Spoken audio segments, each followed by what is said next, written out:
question, grab your hook. Join the fun, come take a look. Wool and yarn, we chicken sleep. Time for question of the week. So this week's question of the week is, what hook size is best for a beginner crocheter? So it really is, what hook is going to go with the yarn? So typically, I'm going to say very typically, you are generally started off with a double knit yarn, so an 8-ply yarn and a 4mm hook. My learners tend to work better with an Aran weight or a chunky yarn, and we would tend to use 5.5, 5 for an Aran, and sometimes up to an 8 on the chunky, just depending on how chunky it is.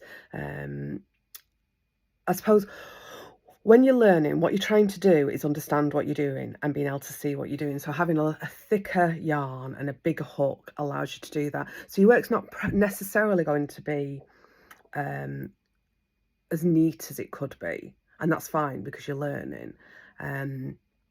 So that would be one of the things that you really want to think about.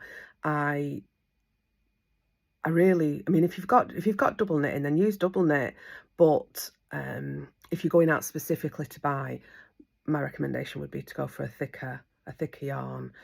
But the question was the hook size, so go for a hook size that's slightly bigger than is recommended. On the band of the yarn, it will tell you what the hook size or the needle size is, and go for 1mm up. So if it tells you 5, go for a 6 for practicing. If you've got a set, you can get a set of hooks really reasonably, so that you don't have to buy individual hooks. In fact, 2 individual hooks is probably going to be a similar price, if not slightly more expensive, than a set of hooks in a lot of places.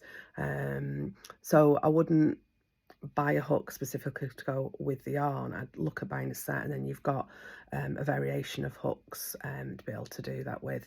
The other thing I would suggest is start your chain a hook size bigger, and then go down a hook size to start your actual work. So that's just a bit of a tip from in terms of hook sizes. So hopefully that helps.